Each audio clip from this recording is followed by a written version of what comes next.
Wait 6 o'clock yet. Wait till Yeah, yeah. everybody joins us. Where are you located right now? I studio in Westwood, Massachusetts, so just outside of Boston. What about you? Where are you in New York or I'm no? in New York City, New yeah. York City. Oh, Yes, how is I'd it like down to. there? Does it feel like the war zone? I mean, Yeah, it it really just does. it does, right? Absolutely. Yeah, yeah, Yeah. You have to put like 10 layers on just to go outside.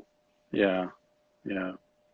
Can you hear me okay, Gail? Yeah, you can I hear me can fine. hear you and Okay. you can hear me. Hopefully, we're going to have some people join us. Yeah. Yeah, it was a little tricky. I've never really used a lot of the Instagram Live. We've done most of our events on Facebook, and that's just what we've used in the past. But this is, I mean, I guess I mean, it's great that you could kind of have these kind of video conferences together. Yeah, that's really fun. Yeah. I guess, I mean, it's six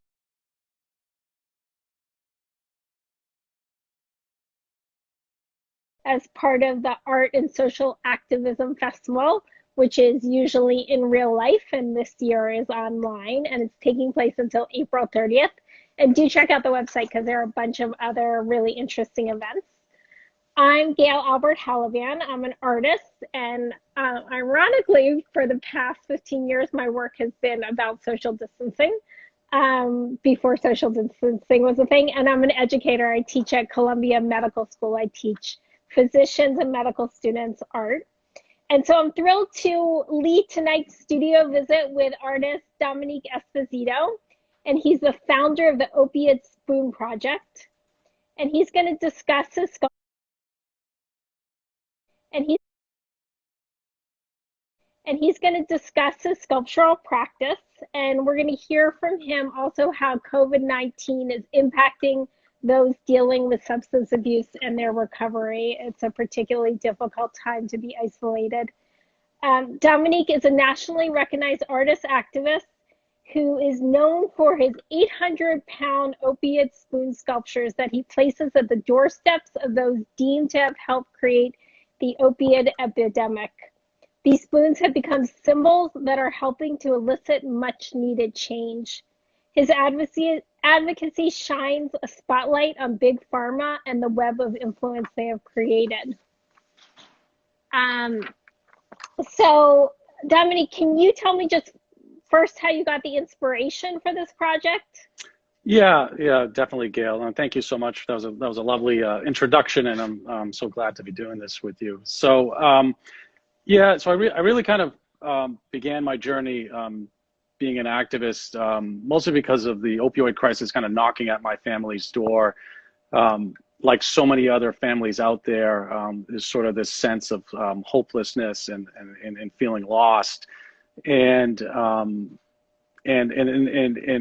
and it really was it was my brother that was the inspiration for why I got started on this. We really were kind of almost really trying to figure things out, and there was no really, not a lot of help out there. This is, we've been dealing with it as a family for the last 12 years, and it's been very difficult journey for us. And so that was really the inspiration, and the inspiration for the spoon. Maybe I can talk a little bit about why a spoon, because I do get that question about a lot. And the spoon was never meant to be sort of a joyous symbol, if you will. It was always a dark, macabre symbol for us and my family. I remember it like it was yesterday, my mom calling, kind of screaming that she had found another spoon in the house. And it's a story that you hear so often in the community of, finding these burnt spoons. And it really kind of meant for me that, that we were kind of going through this journey all over again, right? So, the sense of kind of relapse is part of the equation, right? A lot of people, relapse sometimes as much as, 10 or 12 times before they find the path to recovery. So it's sort of this sense of like, here we go again. And it's not something that you really get, accustomed to, but it is something that, let's say, it's you start to, just like COVID-19, you start to sort of, it becomes kind of the new normal, right? And the world that we're living in now. So before this particular project and your family situation moved you to do this, were you already a working artist? That's right. Yeah, I was already doing some art, and you can see that on my website, some of the stuff that I've been doing. In the last 2.5 years, it's really kind of moved almost exclusively only to kind of social injustice, and particularly the opioid crisis. So most of my art has been focused on that recently. We did start this nonprofit, which I could tell you a little bit about, or we can. Please, yes, tell us yeah. about that. So yeah, the nonprofit is the Opioid Spoon Project, and we started that about 18 months ago, and it really was kind of, once we had dropped the first spoon, there was a lot of kind of, like, as you mentioned, there was a lot of notoriety and a lot of press, and it wasn't just,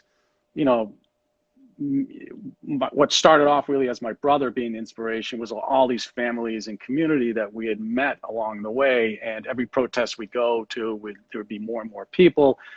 We started meeting communities and families just all over the U.S., both on social media and actually in person. And so we decided, why don't we do something so that, all this information that we're gathering, that we know about, the lawsuits and the pharmaceutical companies and the web of influence, we put that out there. And so the nonprofit was really started as a means for education, but the mission is really kind of narrow as I see it, and it is twofold. So the mission really kind of centers around, accountability, as you mentioned earlier in your introduction, is really kind of finding out who's accountable for this epidemic, which is a man-made epidemic, and it's not just the pharmaceutical companies. It's there's a lot of this web of influence that's been created over the years, and it's lobbyists and things like that. And that's in the last year that's really starting to become unraveled with the lawsuits happening. The other part of our mission statement is really, I always say it's sort of the simple part, to explain, and people like, well, and it really is bringing awareness to the opioid crisis. Now, people always say to me, like, well, we know about it. Well, there's a lot of people know about it, but they're not. They don't really know about it. Like, I'm talking about, like, really educated in terms of, the stigma, what it means to go through recovery, and actually everything that goes with it. And the analogy I give is the HIV crisis in 1984. That's where I feel we are right now with the opioid community, right? I mean, we don't have advertisers coming to search us out, to put us on a label, right? We don't have corporate sponsorship. We don't have a version of the Ryan Act. And it took that community, the HIV community, 10 years of battling and fighting to get where they are today. And the Ryan Act was only, it seems like it was back in the early 90s, and and the battles really kind of started in the early 80s, right? So I feel like that's where we are. We really need kind of legislation. We really need kind of a national, federal effort in education. So that's the second part of our nonprofit, is really to kind of create that awareness. So in what ways do you do that? Like, what are the actual things you do besides the 800-pound spoon to raise awareness? So we've run conferences as well. So, we put a conference on about a year ago where we brought in kind of speakers from all over the U.S., to kind of educate people in terms of, where we stood with, with lawsuits, where we stood with recovery help. We've participated in a lot of panels across the U.S. And then the other thing we did was this tour where we took one of our spoons, which was, and I can show you that particular spoon because it's here in the studio. We took it on tour across 10 states, 15 cities, and we met with families and that have lost someone to the opioid crisis, and they signed their names on it. So, we have this sort of, if you will, a memorial. We started here in Boston, went all the way up, as north as Maine, and then as south as Philly. And we met thousands of families, and every place we went, there was a lot of press. So there it is, that education and bringing that awareness with a symbol like this. And that's basically how we've done it. We also do it online. We have a decent sized social media presence on Facebook and some of the other avenues. Websites and a lot of public speaking. I'd love to see the spoon. Is it something you can show us now? Yeah, we can do that. And so I've enlisted the help of my daughter to kind of be my cameraman, so she's gonna pick the camera up, and we're gonna Oh, try and keep it. that's funny. My daughter was my camera operator too. So we're gonna try and make it not so jittery, and hopefully that you can you can kind of follow along. So I cleaned out the studio quite a bit. So usually it's kind of a mess in here because it is a working studio, although so. So I'll kind of take you around some of the spoons. There's 2 of them are not in here, so these are there's 4 in here now, and 1 is actually in production. So this is the most recent one that we did as a protest spoon. As a gift to Johnson and Johnson. So I know that they're in the news doing a lot to help with COVID and vaccine, but they were also pretty evil in what they did with in passing on opioids and behind that, and we sort of wanted to shine a light on them. So we delivered this to their doors, the corporate headquarters down in New Brunswick, New Jersey, back in September. So and this is the actual. that a little more? Can you describe that a little more? When you bring an 800-pound spoon to Johnson & Johnson, what is the reaction? How does that work? Yeah, it's it's pretty negative. Like as you can imagine, nobody wants, the media and the attention. They bring out first, they kind of, they take out security, then take out, the police department usually shows up, which they did. Then they have their own private security that asks you a ton of questions about why you're there. Are you hired by lawyers? Are you a lobbyist? You should see all the sort of the reaction. In the end, we end up, the first one was actually impounded. So the other ones we've protested, and they weren't impounded. We actually ended up moving it, and we ended up spending time there. We did a pretty decent-sized protest in April of last year. Actually, it was almost, it was a year ago, April 5th. And that was to really kind of demonstrate against the FDA's role in fueling the opioid crisis. And we were there with, some probably a couple hundred people, along with some pretty big groups who are aligned with us in the same mission. So the first one actually impounded. I don't know if you can see it. This is the original Purdue spoon. I'm still belongs to Maura Healey, the state attorney general's office in Massachusetts. We drove difficult to sort of find a place for it because it needs to be indoors. This one is actual steel. The other ones are aluminum, so they can be outside. We have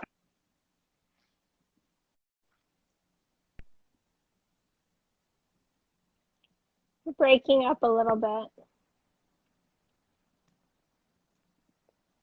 think you're broken up. Can we go back to where you were before? And we taught classes. There was a panel discussion. Dominic, you're breaking up a bit over there. Can you go back to where you were earlier? Oh,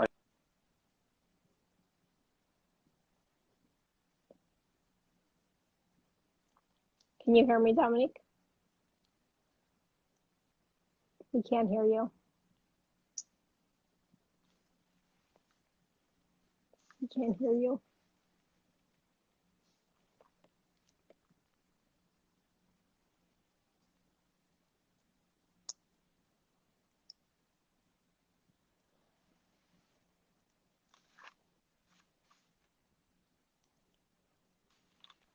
Dominic, can you hear me?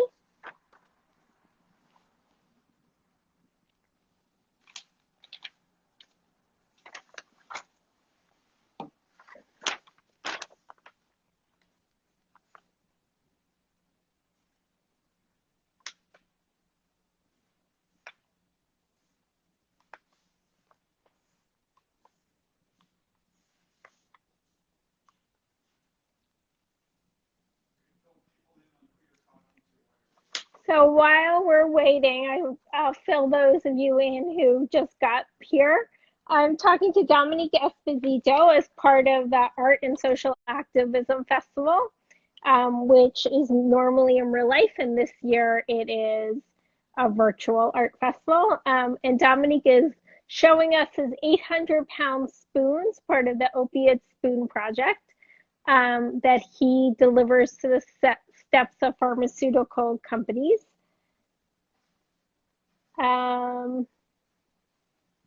And he can't hear me. Can other people hear me?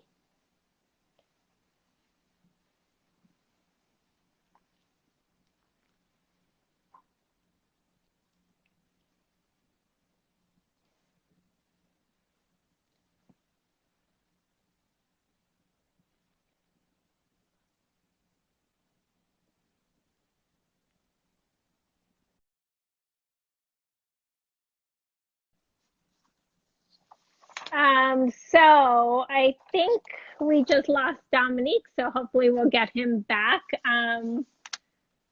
Everybody can hear me, but can't hear him, so hopefully he'll go back to where he was. Let's get him to, we're waiting for him to come back.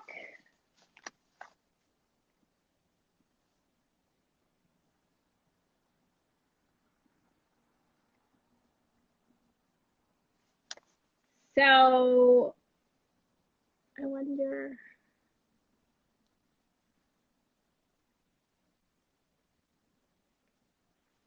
Domenic, do we have you back? Hello. Hi. Domenic, do we have you back? All Sorry right. about that. We lost you. I think the tour was beautiful to look at, but we lost the Wi-Fi. So can you tell us how big these are? Like, what's the dimensions of these? Yeah, sure. Let me just, I'm going to get my, can you see me okay? You can hear me too, right? So Yeah. they're 10 feet long this way, and they're about 3 feet high this way and about 40 inches wide. And they weigh about 800 pounds each. And how do you make those? That just sounds Yeah. insane. The first one, there's actually two different processes, and I don't want to get into too technical, but the first one was actually kind of made like you would make a kind of car fender, that kind of stuff. So we use a lot of old techniques. There's a lot of welding and grinding, and this is actually the instrument back here. I always explain this to people, and so it's great having you on video because I can actually show you. It's called an English wheel. So you roll the steel through there, and that's basically how we got the contour. Although you can see the size of this versus the English in there to kind of bend it in place, and then this is also bent, but in a different process. So that's kind of your traditional kind of metal fabrication. What we did with the aluminum ones, is they're cast aluminum. So I cast them in 3 sections. I had to make a pattern, it's called, out of wood, right? So that is super time consuming. It took almost 2 months to make that. And I don't have the pattern here. It's actually at the foundry. And so what we do is, you make the 3 patterns, the 3 components, and then you weld them together. You can see the actual kind of weld in here. This one is not done. This is, we'll do a tour similar to the signature tour on the West Coast. So this is the one that's going to be used there. And it's not as shiny because it's in production, right? So there's, hours of grinding and kind of buffing to be done on this one. And how did you choose the spoon to be your symbol? Yeah, that's a good question. The spoon was always like, for me personally, I just remember those moments of my mom calling me. It could have been any other object. To me, it always felt like, the spoon had so many meanings as well, right? Because you have, this household, kitchen utensil that's supposed to be used to feed and nurture and give life. And here you have it kind of, doing the opposite in the opioid crisis. So there's this sort of sense from that as well, which is probably maybe more of a hidden symbol for me. So that's and why, I don't know if people really, maybe I can explain, but I think it depends on sometimes the audience I'm talking to, but why a spoon? So the spoon is used to cook, and that's why there's the stain that's in it. Typically, you would heat up your opioid in there, and then put it in a syringe. So it's a very graphic representation of what goes on. And the reason why we put it in front of pharmaceutical companies, and I think this is also somewhat depending on the audience that we have out there, obvious is 80% of opioid users or heroin users actually start off on a synthetic drug. Nobody wakes up in the morning and says, I want to be a heroin addict, and you shoot something in my arm, right? So that's the link there. That's why the pharma companies, in my mind and in the mind of a lot of people out there, really are the architects behind how we got how the society got where it is right now with the opioid crisis. And right now, obviously, with an election coming up soon, not soon enough, but what do you think the changes are that we should see in legislation? Yeah, I mean, we're hoping. We had. I don't know. It's really difficult. I mean, there was. There's some acts that we're trying to get passed as part of the CARE Act. That didn't happen, right? So, we're not really sure how serious the federal government really is about trying to pass some of this legislation. And our whole intent was the reason why we actually went after like pharmaceutical companies. People are like, oh, you're crazy going after this.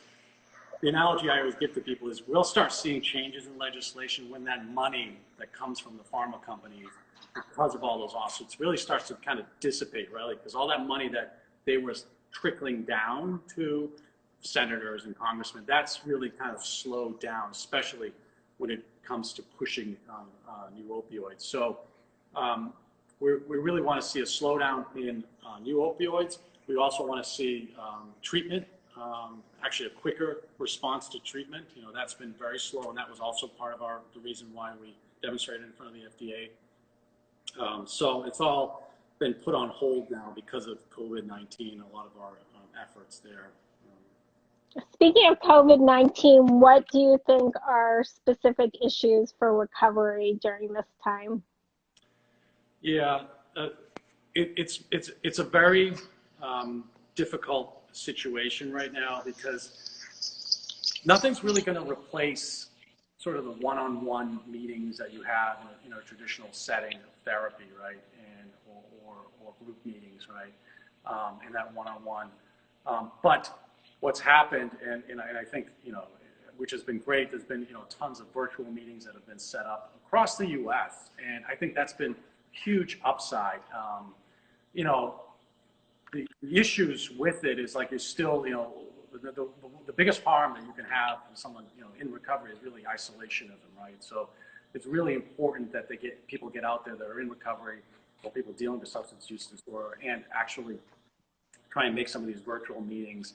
And the upside to them is that you don't have to commute. They're kind of everywhere, really. They're very targeted as well. So, which is a great thing. So, like, if say you want a meeting and you're part of the LGBTQ community and you want a meeting in California, and it's very easy to find to be part of that meeting, versus driving an hour and a half to find that specific meeting, right? And so, there's a lot of them. They're also readily available. And I think the other upside that's come out of this, Gail, is it's like as a community, we've built the infrastructure with these virtual meetings, right? So, you know what I'm saying? Like, this didn't exist before, right? And, I mean, That's true. But now, the infrastructure is in place, right? So, and I think we're becoming more and more accustomed to that. The second thing that not just the meetings, but also, one of the greatest things that's come out of it is telehealth as well, right? So now, you can get medically assisted treatment for substance use disorder over the phone. I mean, through a conversation with your doctor or a therapist. So, all these things are out there. Recovery's still happening. The recovery houses are still accepting people. I spoke to a very good friend of mine, Maureen Cavanaugh, and she you know, just this week, she's a recovery coach and therapist, and you know, she was able to admit 2 people into recovery this week. Oh, really? That's really great, because that was what I was thinking is people who want help right now are scared to go outside. So how do they get it? But it's really good to hear that recovery centers are taking people. Yeah, yeah, and they're all using, you know, the same precautions that everybody else is. I mean, it really is kind of life or death, right? I mean, this is a very important part. We can't just stop it, right? This is not Yeah. surgery, right? This is people's livelihood. So, you know, I'm not talking about, you know, elective surgeries. Though I do wonder, like the situation where people are more fearful and losing jobs is going to drive more people to addiction. Unfortunately, it's just such a scary time that I'm glad there are resources for help. But it does seem like um, healthcare right now is challenging. That's right. Yeah. No, it is. It's true. I mean, all the stress. I mean, you think about the increased stress that we've put on society, and you know, and so um, if you're in recovery or wanting to get recovery, all of this has meant that it's been really, really difficult. And so my heart goes out to everybody out there battling right now. But the resources are there. I mean, and there's a lot of hotlines set up both at the state level, at the federal level, to really kind of help. The community as a whole has really embraced the virtual meetings, and they've really kind of taken on a life of their own. Oh, that's great. Back to the art for a second. So, as an artist, you chose sort of to do something. Your objects are beautiful, but beauty wasn't the ultimate intention. How do you think you use beauty and creativity to be an activist? Like, your message is a little bit of a gloomy message, definitely, but also the artwork is beautiful to look at. And what is that balance? Yeah, it's yeah, it's something that I personally think about a lot. So you know, one of my inspirations as a sculptor is Constantine, and you know, this is a very famous sculptor, and but his work is, you know, it's absolutely beautiful. Like he would actually put as much detail he did into the work as he did into his bases. Like he didn't want his sculptures sitting on tables, you know. So it's, you know, so and there's always this fine line of balance. Like you want your art to be, you know, at least personally for me, right? And I know there's different artists who have different takes on what they consider what they want their art. I always wanted my art to be both have a very visceral feeling to it, but also be beautiful and aesthetically beautiful to look at, right? And I can show you some of that here with these other smaller spoons, because I do want to show you some of the stuff. And I set up a kind of almost like a tiny gallery in my studio. So, Oh, that looks great. Thank you. but these are small, kind of, you know, we use these mostly for fundraisers. 100% of the profit from these goes into our nonprofit. The only thing that it costs us is the material costs. I don't even charge for my own, you know, labor and everything to make them. So this is a solid bronze, and it's basically each one of them has a different significance. This is accountability, so it's meant to replicate, you know, the significance of the original spoon of being accountable. This one here, the one that without markings, it's called hope. So it's a sense of like hope that someday we don't have to have a, you know, spoon with markings or signatures and things like that on it. So and the last one is made of lead crystal, and it's called lucidity, and it really kind of speaks to kind of, you know, day-to-day kind of activities that we go through sometimes, right? And if you're struggling, you know, with mental illness or even or substance use disorder, it's really important to really kind of take it day to day, not overthink it, not have 5-year plans. And so that's why it's called lucidity. It's like some days, you know, you have some transparency, some days you don't, but most of the time there's sort of this opaqueness to life that we need to all accept sometimes. And, you know, COVID-19 is an example of that, right? I mean, who would have thought, you know, 3 months ago that we would all be hibernating in our homes, right? Right, right. And as you recommend taking it day by day for people, I'm wondering if you have resources if somebody is suffering from substance abuse disorder, what their steps should be. Yeah, I think that's a tough question because everybody comes at it differently, right? So what may work as a recipe for somebody may not work for somebody else. I think the biggest and most important thing is to reach out to family and friends, let them know what you're feeling, tell people what you're feeling. Everybody, there's this sense of like, there's a lot of stigma. There's sometimes a lot of self hurt that goes on, and to really just open up to family and friends. And then also there's tons of hotlines out there. You can start with that, right? You can start with a hotline. You can start trying to get some help that way. There's also a lot of support groups out there. We know a lot of the leaders. There's some great groups. There's, YPR, Young People in Recovery. This is a group national, and it's a great avenue to get started, to start talking to people about what's out there and how do I get access to it.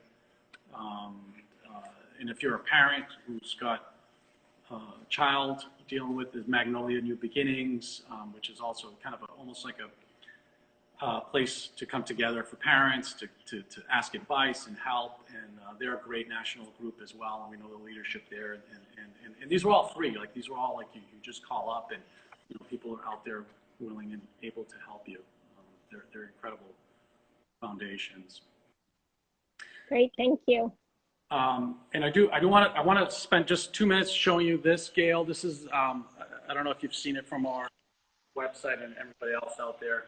I can't see the questions, so if there's questions that come in, but Gail, you can take care of that if they do come in. But this is the one that we took on tour, right? So if you kind of come close, you can actually see all the signatures on it. So these are all families that have lost someone to the opioid crisis and turned the spoon into basically a memorial, if you will.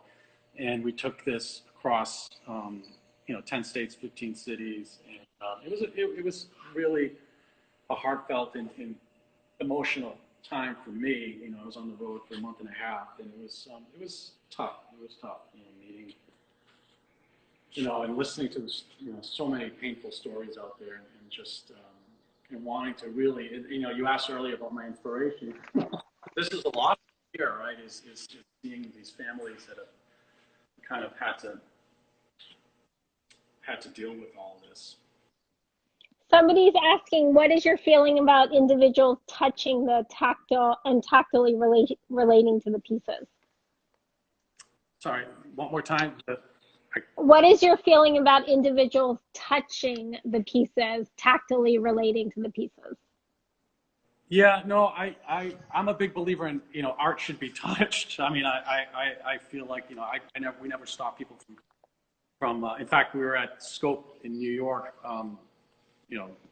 March 5th through the 8th, and we actually had performers come in and sit in the spoons. Oh, really? Wow. Yeah, so, we had it on campus at BU, students. And at the Art and Social Activism Festival, were you going to display a big one if it was in real life, or some of the small ones?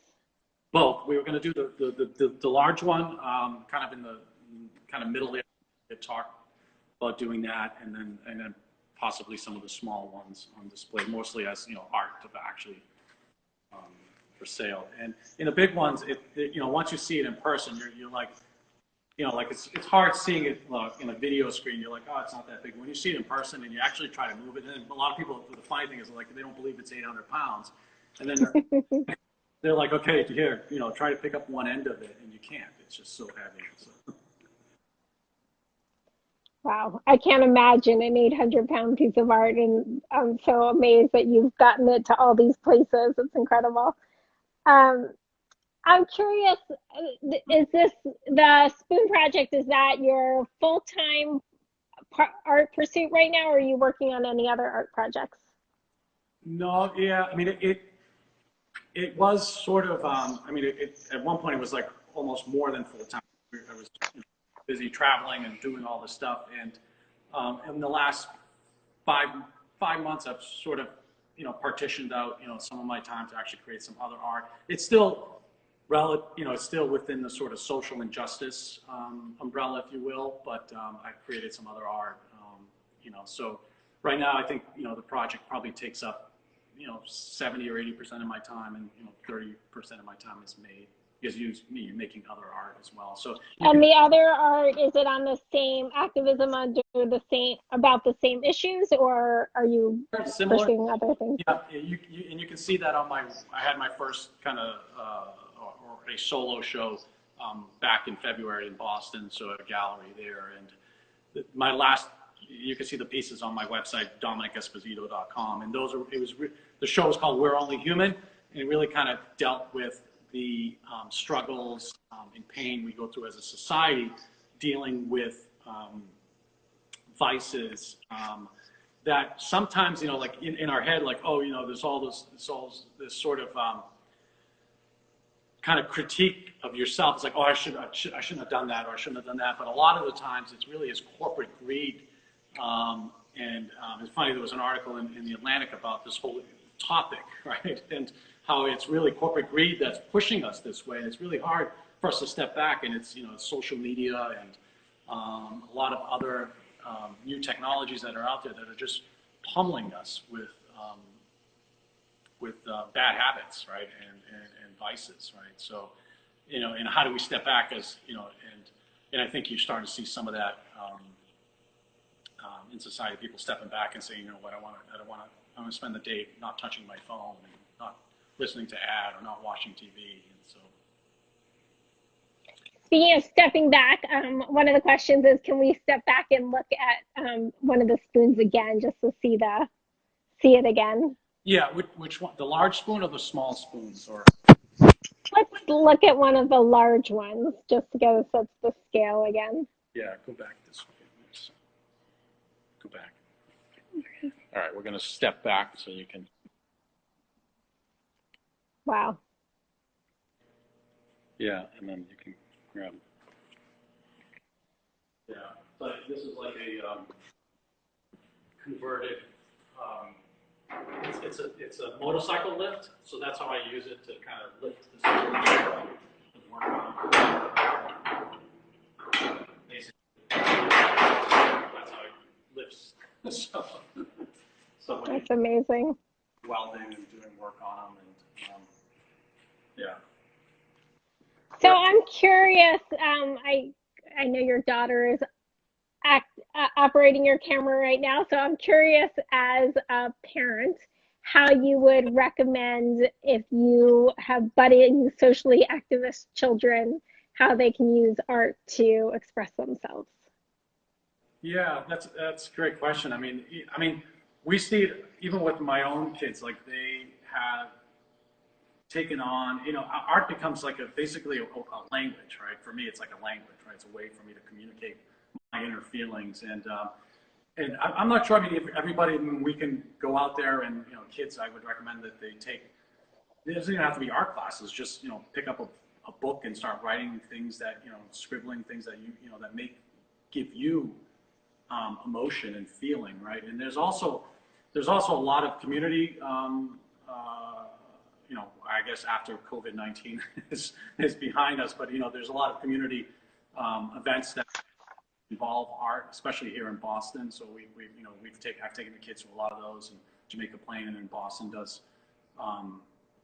There's also a lot of well, this is not necessarily art related, but there's a lot of recovery races and runs that happen, which allow people to become an activist and really kind of pay attention to what's going on in society. Somebody's question is, can you talk more specifically about what your other work looks like and the other themes you're addressing? Yeah. So I was going to put it out, but then I didn't want to put too much out. But I did. I created these three. You can see them on my website, DomenicEsposito.com. Basically, 3 bronze brains that sit on spalted maple, and they're kind of open like this. And each one of them it's basically, the inside of the brain is caked with like social media symbols, right? So there's one. The other one is addiction, right? So it's all substance use addiction, right? So it's all pills and oxy pills that are actually in bronze, right? And then the last one is gambling, and it's got like gambling chips and the reason why I did those is really kind of to the point of like, you know, we as a society are kind of corrupted by not just, you know, what's simple is like all drugs, you know, in pharmaceutical companies, that's the easy one, but we don't necessarily think of social media that way. And it's really kind of making that assumption for us with this brain that's got all these social media symbols. And the same thing with gambling as well. And I started getting into painting, so you can see that on my website. It's a large painting of it's actually back here wrapped up because it's actually pretty big. I don't know why I did it that, but it's basically a human in bronze clothing coming out of a painting, so it's actually stepping out of the painting. And the painting has these. It's kind of hard to explain, but it's these people that are kind of going into the background, right? So, and you know, I just encourage you to see it on. You'll see it on the website, and then the last one really was around how do we combat this as a society. So it was these kind of people that had made out of steel silhouettes, right? And instead of a head, they had their kind of a period megaphone, right? So it was like, you know, activists, really. That's how, you know, we fight some of this is, you know, activists. And, you know, I always point to, you know, politicians love activists because we typically burn out and nothing gets changed. But, you know, every once in a while things do happen, right? So, you know, we've seen it, the labor movement in the U.S., the Me Too movement, other movements. So, so that does work. And I'm curious, you talk about sort of the influence of corporate greed on us and the opioid crisis. There's so much influence of corporate greed in pharmaceuticals in the art world, like the Sackler Museum, and the Sackler's name is on every art museum in the country, it seems like. Where do you feel like is a safe space for an activist to show their work? How do you get it out in the world? How do you get, sorry, how do you get your artwork out in the world when there is so much corporate control over the museum world? Yeah, I know it's that's the problem with being an activist sometimes. Like, so yeah, I mean we're for us, like, we're against the Sacklers, and they gave a lot of money to, you know, these, you know, museums around the world, right? Huge museums. But there's also oil money that comes in, like you said. There's other influences. You know, where do you draw the line? And it's really, you know, it's really hard because, you know, it's really hard to make that sort of like line across the sand of where do we stop, right? The activism, and it's very difficult, and I don't have the answer for that. I know that for us, what we're doing with the Sackler family, yeah, I mean, the museums is one thing, but what was more devious to us was the money that they gave to the medical school, right? So then we allowed these pharmaceutical companies not just to manufacture the drugs, but also to educate our doctors. And I think that was a lot more devious, right? So you're talking about, you know, Tufts and Harvard and some of the medical schools. Right. So I think that's more devious than part of high society by giving to museums. And so that's my own personal view. So well, that's a good point. I hadn't thought about that. That's really a good point. So where do you think these spoons will go next? Unfortunately, they won't be here at the festival, but where do you foresee them going next? The spoons? Yes. Yeah, so we're planning a tour of the West Coast. So we're working with a couple of groups out there. We're supposed to start the fundraising for it. We have to put everything on hold. And then we're working with, we had one of the spoons, the FDA spoon, was supposed to be in a museum here in Boston. That's been put on hold. We're also working with another museum in New York City for the fall, actually probably the winter of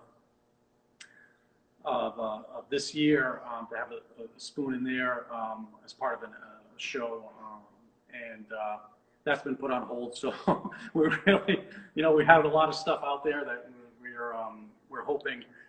When life goes back to normal, it'll get out there. Yeah, no, it's all coming. in some sense, like I feel like, this was kind of a little vacation for me because we had a really busy, spring because we were in, it was like Chicago. Then we went to New York for that show. And then we were in Palm Beach for another show. And then we're supposed to be at the Art and Social Activism show. And then we're, start the tour. And so we were pretty full on. We had a pretty busy schedule starting in the winter. So it's been nice kind of being in the studio. I'm working on some new stuff as well. So it's some new techniques. So it's been good. I really appreciate you found all the positives out of the COVID crisis. You definitely are looking at the good side of what's going on. That's inspiring. Yeah. The work is really great. It's fantastic. Thank you so much for sharing it with us. And I really hope you can change the world because it seems like you're well on the way to do it. Thank you. Thanks, Gail. It's been a pleasure. Thank you. Great talking to you. Thanks so much.